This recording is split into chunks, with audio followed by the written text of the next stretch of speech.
And we're gonna get straight to it. Welcome to my little corner of the internet here. I am surrounded by vintage speakers. It's cost me a lot of money to get here, but I'm very excited. I've been wanting to do this video forever, been just slowly amassing a collection of speakers to do this with. So what's the point? We're here to compare vintage Alnico speakers, silvers and blues. We've got a couple modern equivalents in here as well. And the whole goal for me is I've got a 1964 Vox AC30. I've done a whole series on this channel about that amplifier, rebuilding it, and it needs two perfect speakers. So my goal has been to find the perfect set for that amplifier. So that's why I'm doing this, but I'm recording so you guys can check it out because I'm sure you're curious and crazy like me, and you're going to sit through a long drawn out comparison because you're really into it like I am. So thanks for joining me. Yeah, surrounded by speakers here. I mean, just everywhere. So real quick, let me just go through the contenders, if you will. There's actually shot 9 speakers in total for this comparison. There's no way I'm including all 9. So I'll probably pick and choose and get it down to 6 or 7, just so it's a little bit more palatable. Yeah, so for sure including, we've got this silver. This is a 60s Alnico silver, and it has been reconed, or at least the dust cap's been modified, but it does have the Pulsonic, 102003 code on it. So either a really old recone with an original cone, or the dust cap's been messed with.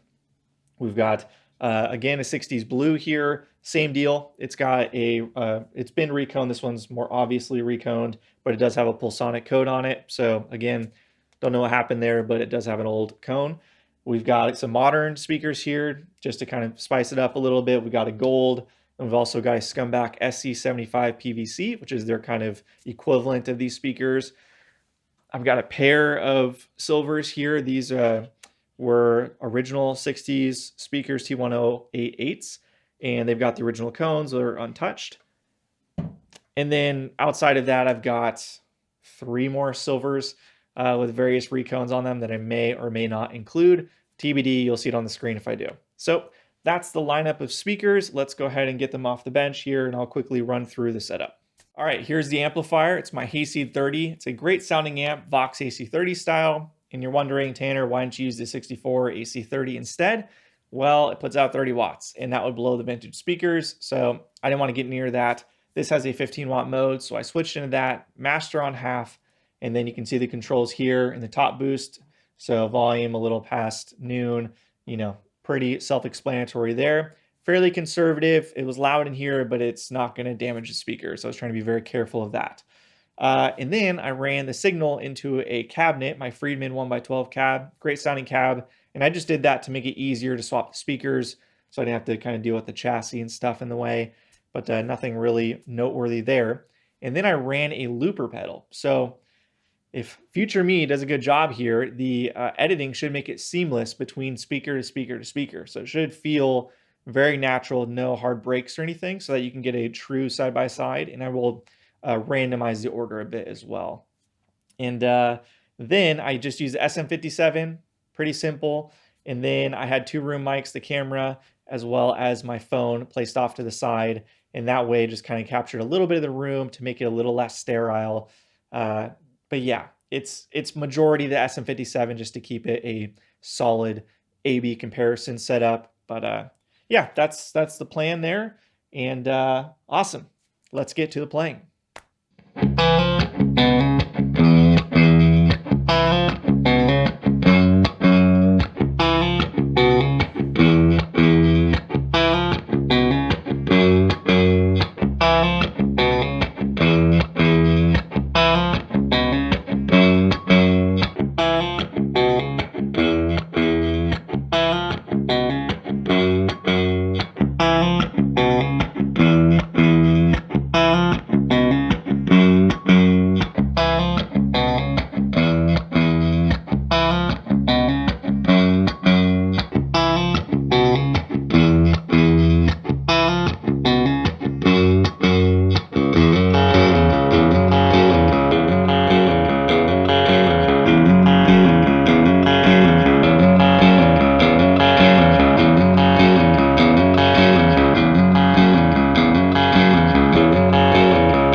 I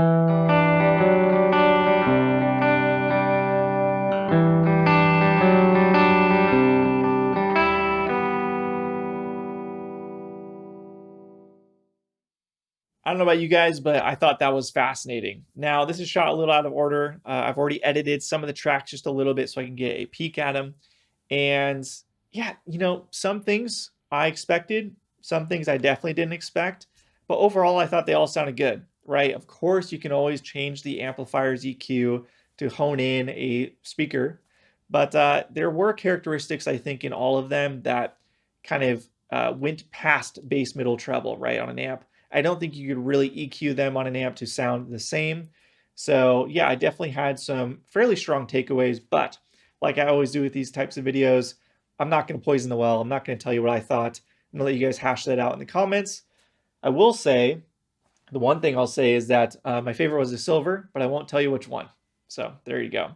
Now, as far as next steps for me, unfortunately, the two silvers I bought off Reverb, the pair, one of them has an issue, and I got to work that out with the seller.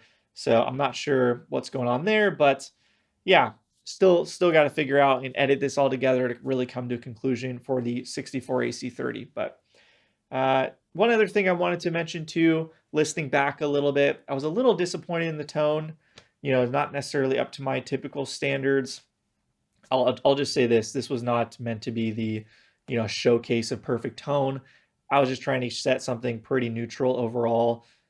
Could have had a little bit more treble? Yes. Les Paul had the tone control on 5. I should have had it higher. Normally I run a brighter setup.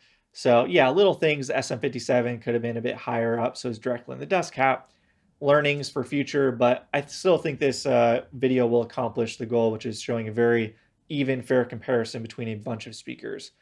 So anyways, I can't wait to read your guys' comments. Thanks so much for watching, all you fellow crazy gear nerds. Subscribe for more, and until next time, see ya.